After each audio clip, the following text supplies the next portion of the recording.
Today we're going to take a closer look at the new Garmin Zumo XT2.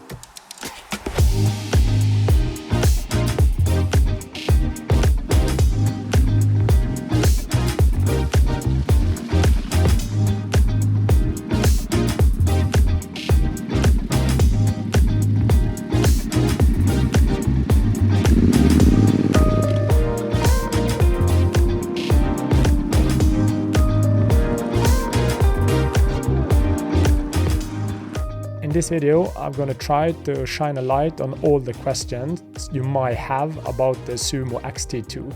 And a little disclaimer, I'm not sponsored by Garmin in any way.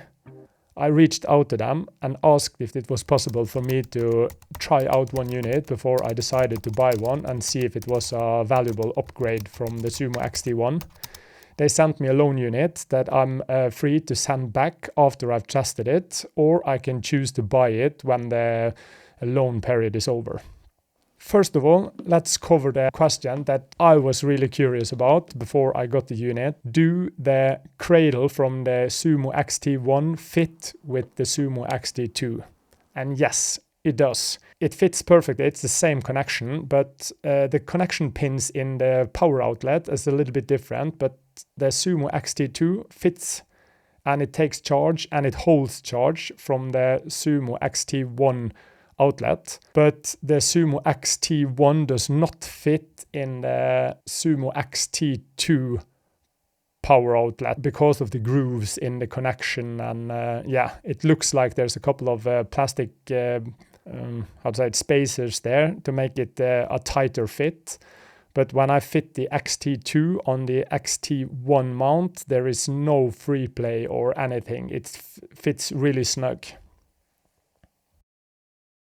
I'm happy to see that the responsiveness of the screen is pretty much the same as the Zumo XT. Slightly better in some regards. When zooming in and out of the map, I feel like it's much more responsive. You have a little bit more real estate on the screen now, so making zooming in and out, it feels much better. You can easily operate the screen with your hands or even with gloves on your hands, so that is quite nice to see. But there is one thing that for me that stands out a lot on this unit, and that is the map itself.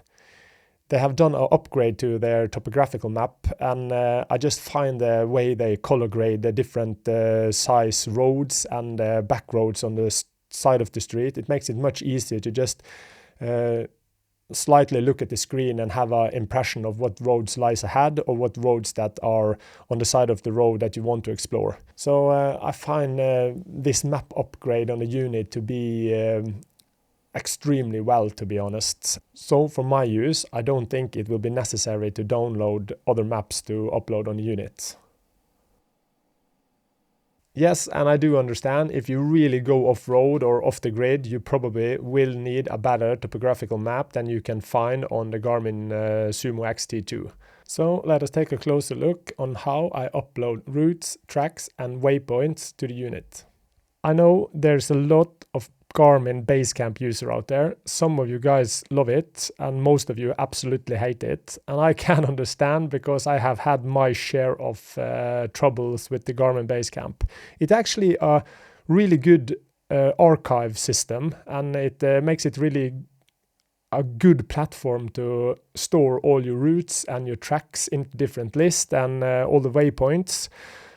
And finally, we see Garmin taking a step into the digitalized world with apps and all that kind of stuff. But it's not that intuitive to understand the difference between it, because you have the Garmin Explore app and you have the Garmin Tread app on the other side. It makes it easier if you kind of see the Explorer app and the Explore page of Garmin as a cloud service where you store all your routes, and you see the Tread app more as a communicator between the cloud and the unit itself, even though you have the Explore app on the unit itself and the Tread app. Let me show you. So I go into my route planner, which I choose. This I use both Stegra, my route app, and a couple of different others. But inside Stegra, I go into routes, my routes, and I take the first one here. Doesn't matter which. Download the GPS, and this downloads to my mobile phone. And then I go into files, and I find the file, and I press the box with the arrow up in the left corner, and I head over to the Thread app. And if I want to import it to a collection I already have, or I want to make a new one. I want to make a new one. And I just want to call it Stegra.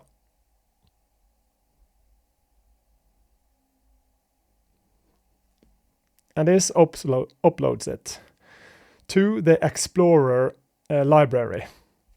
And you have the Explorer app on the unit itself as well.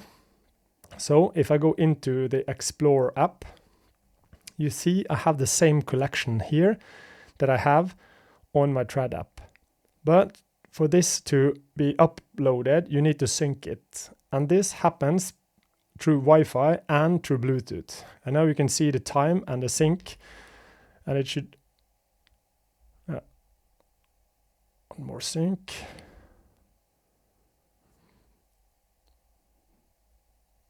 Now you see Stegra here. Now I can go out of the app, and I can go back into the map.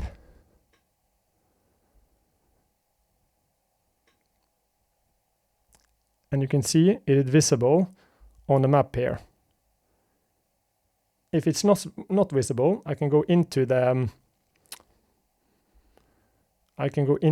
collection.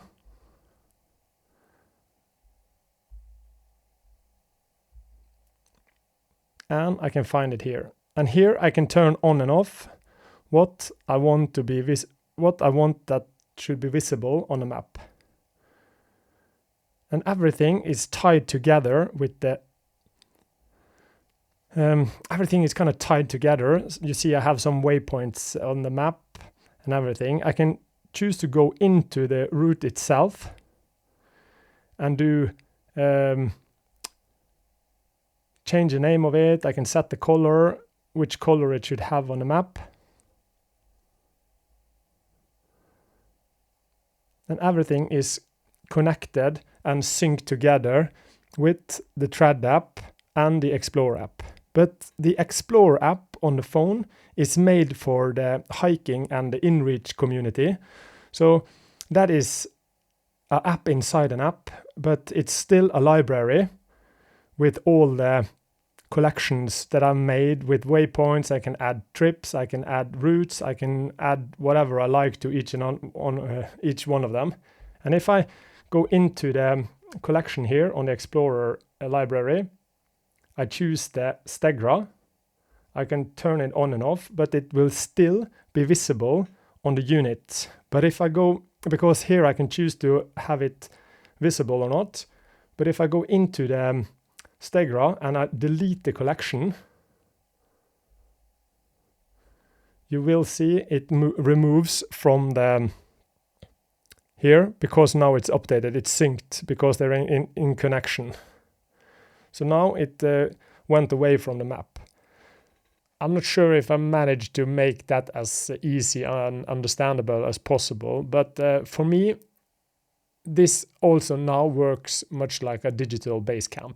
Instead of having all my files in Basecamp stored locally on my computer, now it's available from the Explorer library that is live, that I can choose to add files and take down files. And it is exactly the same thing you do if you want to upload your old libraries or waypoints from Basecamp to the Explorer library. Then you have to go into the Explorer webpage from Garmin, and then you just upload whatever file you have there.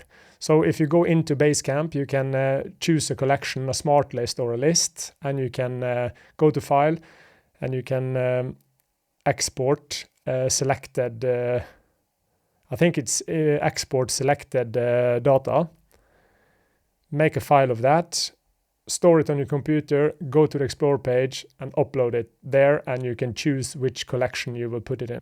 And of course, there is much more you can do. You can, inside the Trad app, you can make routes with shaping points.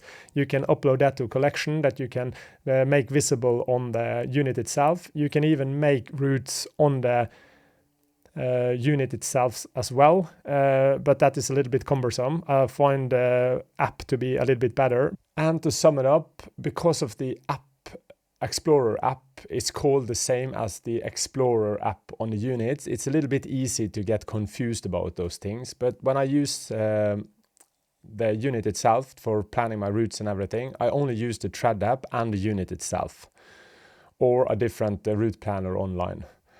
So just want to clarify that. I also get a lot of questions why I don't just use a active tab 3 or a Carpe Eater or a tablet on the front of my screen. There's so much more possibilities, it's endless and whatnot. But I've been using the active tab at work for a while now, and I'm not hugely impressed.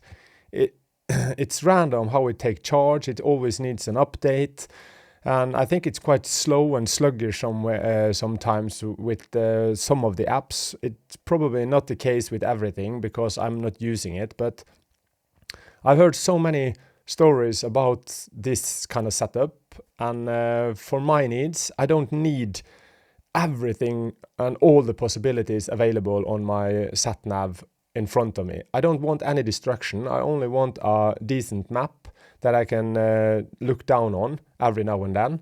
And I want my routes to be visible. And I want to put my tracks as an overlay on the map so I can follow if I want to.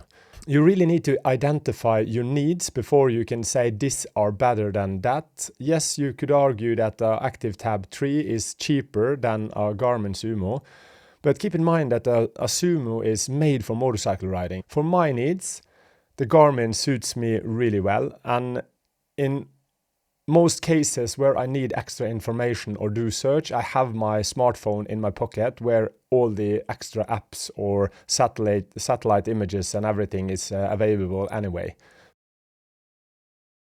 So what don't I like about the unit? I think it's really important to shine a light on the price, because I really don't like the price. I think it's a little bit expensive, and for what it is and what they do, I think that in this day's market, of course, with a tablet, a smartphone, or all the other navigation system you can use for a much cheaper price, I think that the Garmin Zumo XT2 is too expensive. So if you already own a Garmin Zumo XT1, I don't see any point in upgrading if you're not really into the latest and greatest. But if you don't have a Garmin unit, I would highly recommend the XT2, and I would wait for it for drop to sale or whatever. But I think the retail price now is quite steep, to be honest.